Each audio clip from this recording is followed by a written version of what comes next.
Salut tout le monde et bienvenue pour ce nouveau numéro de Côté Comics. Alors au sommaire du jour, on va commencer avec Julien qui va nous parler des actualités et des sorties de la semaine. Ensuite, on va fêter le retour de Thomas qui va nous présenter Temps mort de chez Delcourt. Et enfin, moi, je vais vous présenter 3 œuvres majeures de Mark Millar. Et on va commencer tout de suite avec Julien.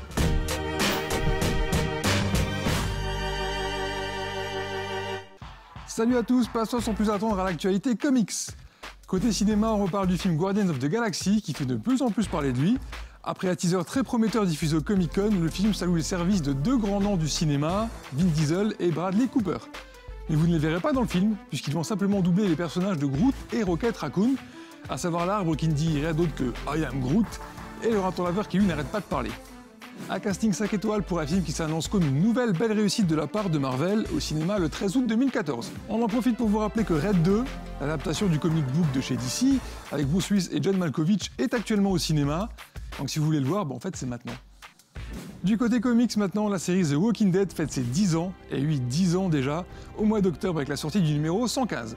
Et pour fêter l'événement, ce numéro aura 10 couvertures variantes différentes, représentant chacune 10 années de la série, mettant en scène les événements importants de chaque année en question. Ce Walking Dead 115 sort le 9 octobre et débutera un gros arc de 12 numéros intitulé All Out War, durant lequel la série sortira exceptionnellement 2 fois par mois. On connaissait la Justice League of America, la Justice League Internationale, la Justice League même Dark, voici maintenant la Justice League of Canada. Courant 2014, le scénariste Jeff Lemire va emmener la JLA du côté de l'Ontario, avec une toute nouvelle équipe qui va donc prendre le nom de Justice League of Canada. On aura droit à l'introduction d'un nouveau super-héros canadien et au retour d'Adam Strange, absent du reboot jusque-là. Ce changement par contre ne devrait pas être définitif. Allez, tous en chœur. Au Canada, terre de nos aïeux.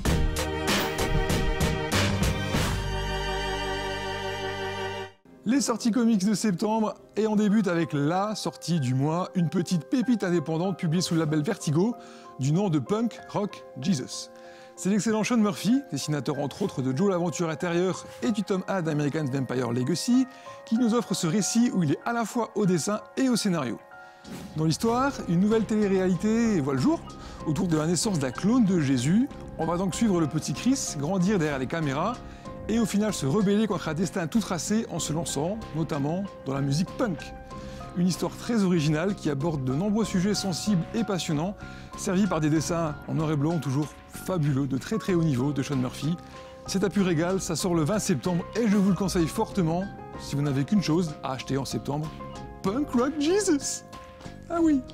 Et si vous êtes convaincu par Sean Murphy, ça tombe bien puisque Urban Comics réédite une de ses anciennes histoires, parue en 2005, à savoir Off-Road. Ce n'est pas aussi abouti que Punk Rock Jesus, mais en tout cas on retrouve la patte et le style de l'auteur, toujours très agréable. Grant Morrison revient avec une mini-série indépendante intitulée Happy, publiée par Delcourt. Ex-flic ripou reconverti en tueur à gages, Nick Sachs vient de frôler la mort et a une tonne de problèmes sur le dos. C'est à ce moment-là que lui apparaît une petite licorne bleue nommée Happy, qui sort de nulle part et qui va tout chambouler. Un récit très sympa et décalé, à la fois drôle mais aussi très sérieux et violent, qui change du Morrison cérébral que l'on connaît. Derek Robertson est au dessin pour une sortie le 18 septembre. Panini continue la réédition du run d'Ed Brubaker et Steve Epting sur Captain America avec le 2e tome de luxe intitulé L'hiver meurtrier. Il s'agit de l'histoire qui introduit le soldat d'hiver, et c'est donc de ce comics que s'inspire le prochain film Captain America The Winter Soldier.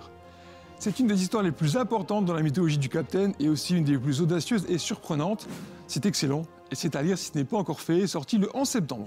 En vrac, beaucoup de tomes 2 pour ce mois de septembre avec notamment celui de Saga de Brian K. Vaughan et Fiona Staples qu'on a déjà présenté et qui est magnifique. On a aussi Conan le barbare de Brian Wood, le tome 2 de la série Action Comics de Grant Morrison ou encore la suite et fin de Planet Hulk. On notera aussi la sortie de Red Son, Superman Red Son chez Urban Comics dont je vous parle juste après dans le tout sûr. On finit avec le dernier numéro du premier arc d'un comic book purement lorrain, à savoir Bertrand Kefterian, le fameux chasseur d'aliens dans la ville de Metz. Pour l'occasion, il y aura une magnifique couverture de Gérard Parel, le dessinateur français de Marvel. Sur une histoire de Carlos Rodrigo, le dessin est assuré par Guillaume Mathias et Isma avec des couleurs de Céline Labrier. Édité chez Philactère pour le papier et Web Ellipse pour le numérique. Ça sort le 14 septembre, et notons que l'équipe sera en dédicace au livre sur la place à Nancy du 13 au 15 septembre. C'est déjà tout pour l'actu et les sorties comics, j'espère que ça vous a plu. On se retrouve pour la prochaine émission, salut à tous.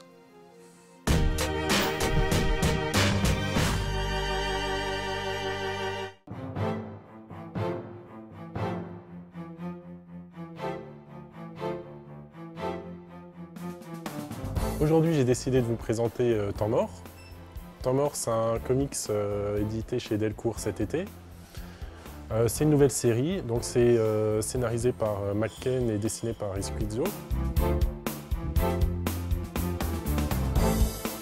Dans Temps mort, on va suivre une jeune fille, Hélène, qui est belle, qui est riche, qui semble n'avoir aucun souci, qui va se faire agresser assez sauvagement et qui va en fait se retrouver dans le coma. On va donc avoir une histoire à la fois policière, car on va essayer de trouver qui lui a fait du mal, mais également fantastique, car elle va être consciente pendant son coma. On va la suivre dans sa tentative de trouver son agresseur, de retrouver son agresseur, sachant qu'elle a perdu mémoire de son agression. Dans le même temps, elle va développer un pouvoir qui est de revenir parmi les vivants à travers le corps de quelqu'un d'autre qui est également dans le coma. Une des choses intéressantes dans ce comic, c'est que tous les personnages secondaires sont vraiment très bien développés. Ce qui est très intéressant et très important dans l'histoire, car Hélène va se rendre compte au fur et à mesure de son enquête que les personnes qui l'entourent ne sont pas forcément toutes blanches. Le scénariste, grâce à cette galerie de personnages assez étoffée, va vraiment se jouer de nous de façon très habile, parce qu'il va nous donner plein de fausses pistes qui vont nous perdre, tout en apportant vraiment quelque chose à l'histoire. Dans le même temps, cette histoire est sublimée par un dessin assez moderne, avec une colorisation très moderne également, assez peut-être un peu flashy par moments, mais qui est assez intéressante.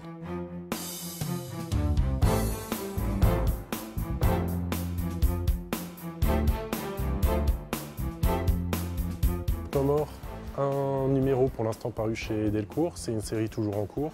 La suite devrait pas tarder à sortir et c'est mon conseil de la semaine.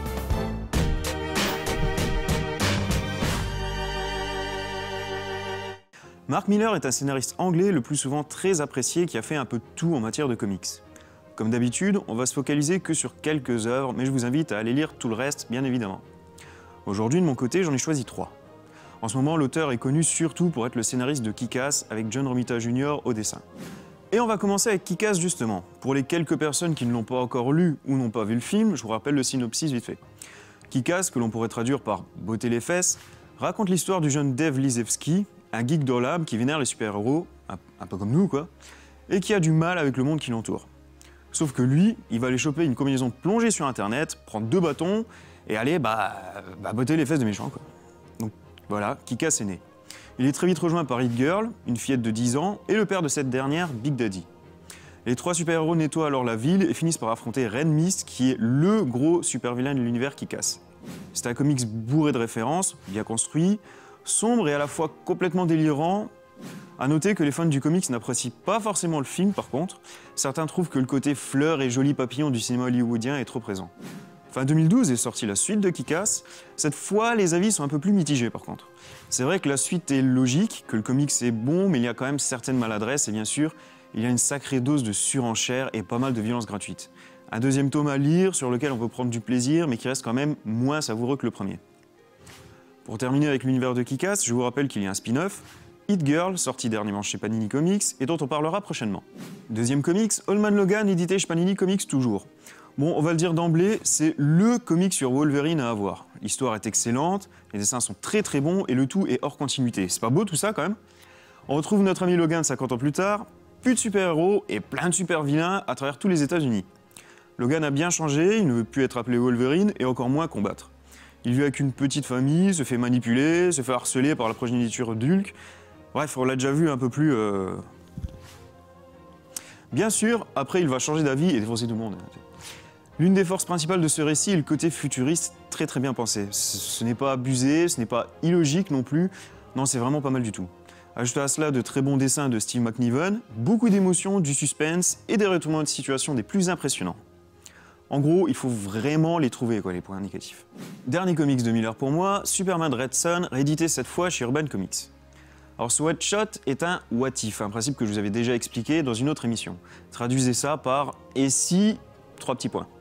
Dans ce cas-là, c'est « Et si la fusée de Clark ne s'était pas écrasée aux États-Unis, mais si elle s'était écrasée dans une ferme en Ukraine en 1938 ?»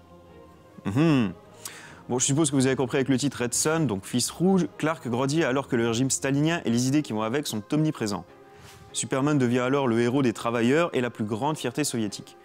Bon, les what if, moi, j'adore, mais c'est pas pour ça qu'ils sont tous bons, c'est même très loin d'être une règle d'or. Mais Superman Red Son vaut vraiment le coup. Je sais que je l'ai déjà dit pour les deux autres comics, mais c'est encore une fois le cas là. Red Son est un comics à avoir. Le what if est très bien exploité, le scénario est très bon, il y a pas mal de personnages de DC, pas mal de retournements de situation, les dessins sont au top et Superman a enfin un costume qui ressemble à quelque chose. Bon, encore une fois, ce n'est que mon avis, hein. Certains sur internet trouvent Red Son très surestimé. Yann et Poniel. Voilà, c'est déjà tout pour ce tout sûr. Bien évidemment, on est très loin d'avoir fait le tour de Mark Millar. Mais bon, je pense qu'avec ces trois-là, vous avez déjà de bonnes lectures devant vous. C'est également la fin de l'émission, oui déjà, mais on se retrouve très vite pour des aventures encore plus comiques. D'ici là, soyez sages, lisez plein de comics, parce que sinon ce qu'on fait, ça sert à rien. Et on se retrouve très bientôt. Ciao tout le monde!